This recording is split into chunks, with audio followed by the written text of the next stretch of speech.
Hey guys, Connor here with Chrome Designs, and thank you so much for watching this video. Today I've got a very interesting Photoshop tutorial for you guys, and I've been posting on my Twitter and Facebook quite recently on what tutorials you guys want to see, and probably the most requested one was actually a Photoshop tutorial. So what better way to respond to that than actually bring out a Photoshop tutorial? It's been a while since I've actually created one, so perfect opportunity really. And so literally here is what you can see is we're going to be creating. I called the text muscle effects. Don't ask why. I wanted something with FX on the end, and the kind of the dark color with the orange muscle kind of scheme, hard, big man, you know, that kind of lot. So it means nothing, but this is what we're going to be creating. So it's great for a poster or just a general identity. But without further ado, we'll get started. So I'm just going to make a new file. I'm going to have a 1920 by 1080 background color white. It doesn't really matter about that for now. We'll just double click on it and unlock, and we're just going to fill it in with a black to start with, like so. And so we're going to type in our text when the text tool decides to load. There we go. And I'm just going to type in muscle FX, like so. I'm going to drag it out, muscle FX, there we go. I'm going to increase it to 72 for now. I'm going to change the font. The font I'm just going to use is Arial Black. Obviously, if you have your own font, it may create something a little bit better, but it gives a nice kind of strong look to the feel. So I'm just going to go Control T, and I'm just going to increase the size of it a little bit, like so. I'm going to make it quite close together, this text, so if you don't have the character thing there, just go to View and make sure the character is selected, and there it is there. And I bring up this properties. So you see on this A to V widthways, it's got on 100, so I bring it down to 0. Yeah, that'll be standard. I'm going to make it maybe -50 for the purpose of this tutorial, like so. And again, I'm going to make it a little bit bigger, just so it fills up a lot of the page, roughly in the middle. In fact, a little bit smaller than that. Keep it tasteful, not too in your face. There we go, that'll do. Like so. And so the first thing we're going to do is we're going to right click and rasterize the layer, like so. I'm going to cut off the top bit. So as you see here, the white is white. We're actually going to cut this off and make it in a new layer. So to do this, I'm just going to get the rectangle marquee tool, and where you want the white to start, you're going to go down to that point. So the layer of the text that is selected, I want to be in white, so that's all good. And I'm just going to go to edit, and I'm going to cut. And I'm going to Control V, and that'll just paste it in a new layer, so you could have two different layer styles on them too, like so. And simple task of matching it up again. And I'm just going to quit Skype quickly for you guys so you don't get annoying noises. Just go to muscle effects and gradient overlay, and let's have a look at the color scheme that we actually used.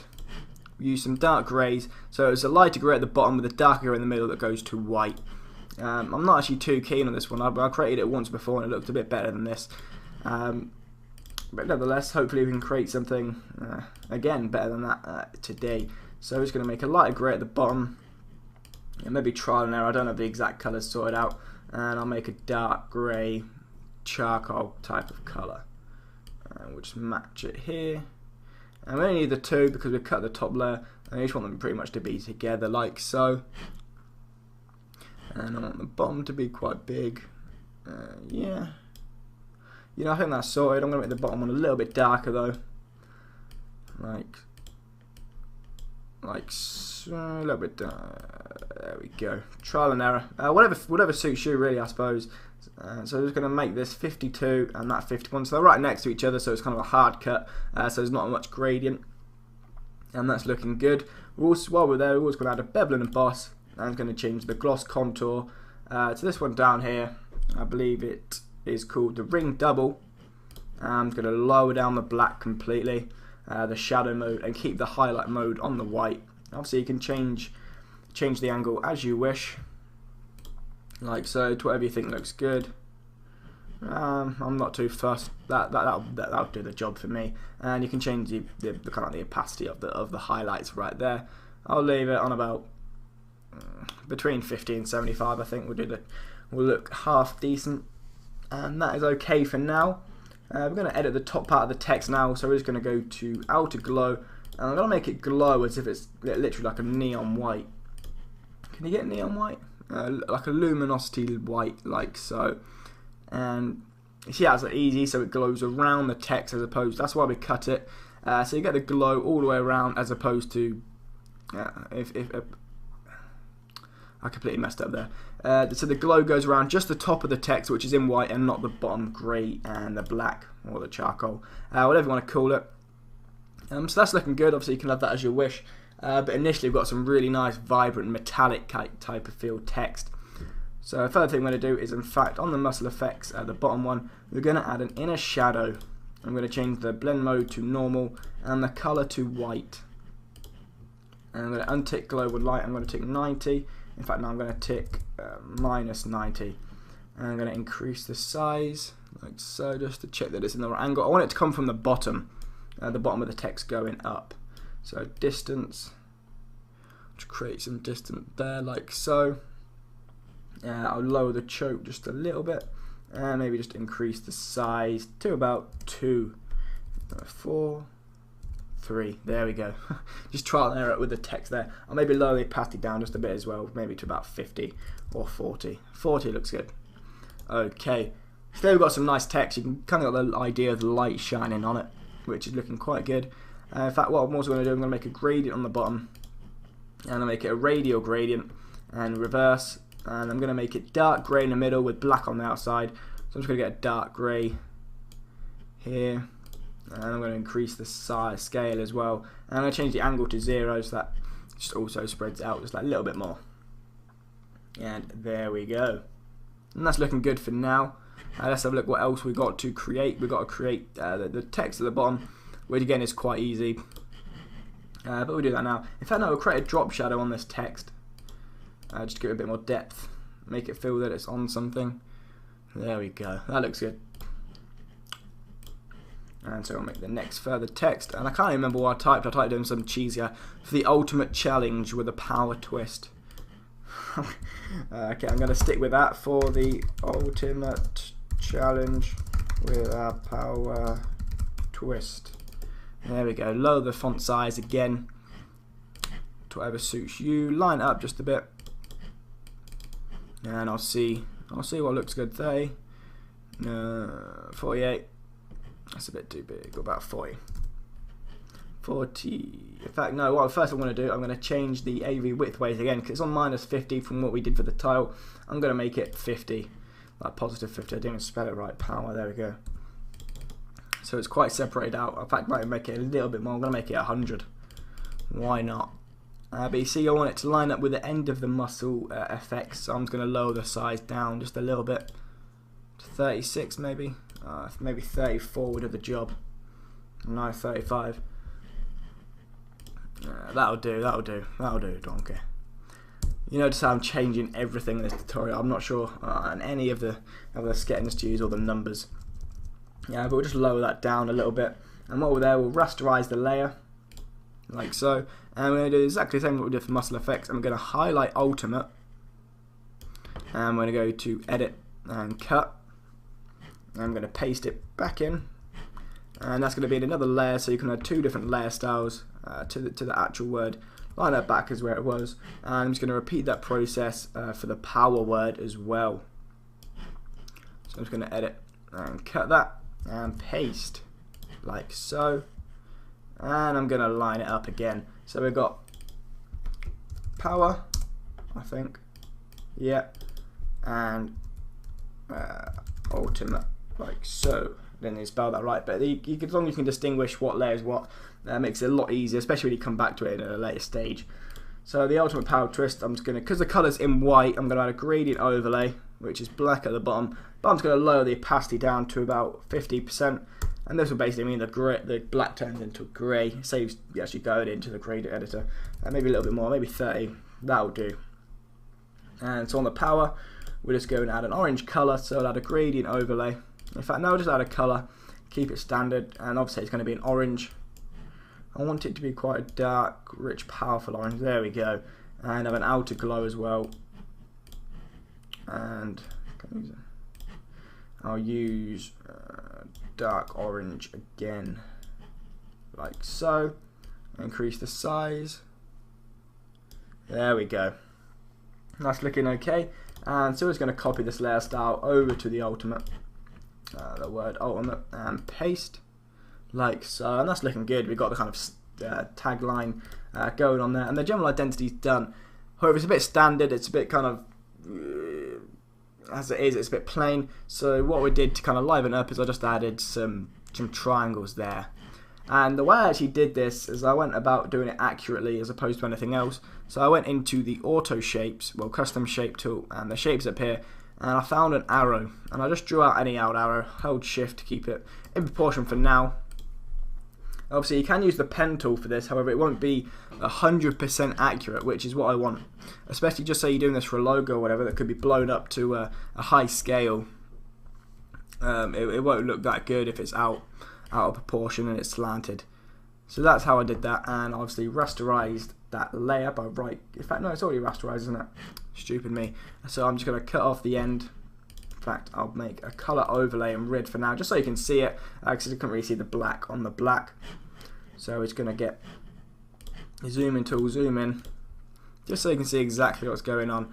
And I'm going to cut off this excess rectangle here, and make sure I line it up properly here, like so.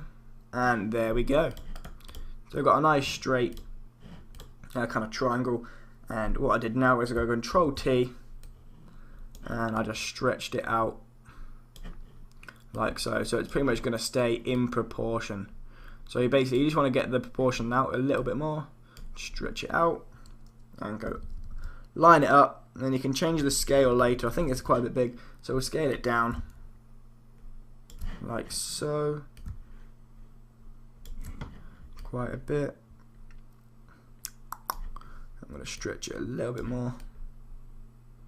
There we go. Nice looking.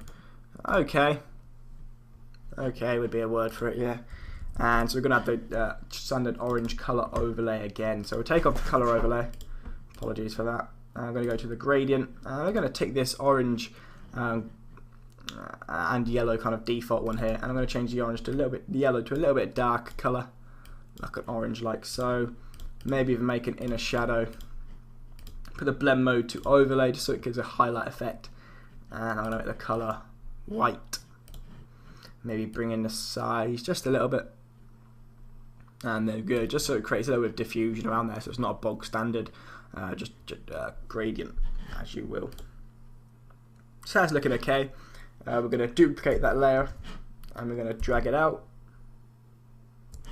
In fact, I want that to be on the behind, so we'll drag that below the original. So the one under the top layer should be the one at the front, and the one behind it should be the one at the back. And we'll lower this opacity to about 60, and then we'll duplicate it, go to the layer below, drag it out.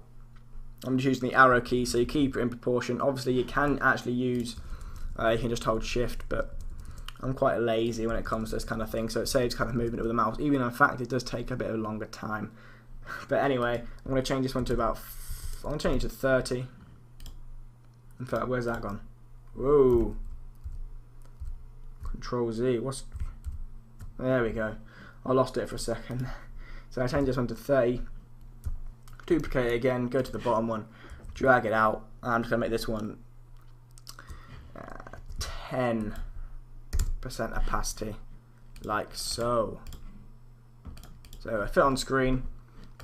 Zoom out just a little bit more, just get a better angle, and there we go. We've got the nice kind of logo identity. I'm going to lower all of this text, in fact, to put in a bar. So lower it down by using the arrow keys again, and I'm just going to add in a rectangle on a new layer. Draw it in, zoom in if you want to line it up, like so. And I'm just going to go to gradient overlay. Change the white to a relatively light grey, medium grey, and the black to a dark charcoal grey. Maybe just enough so you can see it. Drag one into 49%, as you see in the location at the bottom, and the other one into 50%. There we go. In fact, I'm going to lighten the colour on the dark grey just a little bit, just so you can kind of see it. There we go. And you can maybe even add an outer glow of black as well. There we have it. Okay, and okay. And maybe drag it down a little bit to keep it in the middle. But there we have it. We've got a Muscle Effects logo. One thing that you maybe could do is, I'm going to add some scan lines in. If you don't know how to create scan lines, you can just search YouTube how to create scan lines. There's loads of tutorials on it. I'm going to make the background color really dark grey, edging towards black. And I'm going to make a new layer. You go to the brush tool. Make sure caps lock is turned off so you can actually see the brush. If you've just got this little icon, it's obviously you've got caps lock on, so just turn it off and you'll see the brush. Change the color to white, and I'm just going to plot a dot in the middle, like so. In fact, I'm going to make it more so in the middle. There we go. And I'm just going to lower the opacity down to about 20%. Yeah, about 20% would do. And maybe go to double clicking onto the layer styles. I'm just going to go to pattern overlay, and I've got all these scan line patterns here. So you can change the sizes. Some are obviously bigger than others. So you want it to be able to stand out. What looks good? What looks good? That looks alright, and we'll stick with that. And that just creates another layer to it. I feel it looks really good. I feel this background could be used for a banner or just a general poster that you're using, or an icon or whatever. But hopefully you picked up a lot of techniques to use in this tutorial. For example, just general shortcuts on how to do things. Like the arrows and the top of the text or whatever. But anyway, that's all from me, guys. I've been Connor with Chrome Designs. Thank you so much for watching this video. Please remember to like, comment and subscribe if this helped you in any way at all.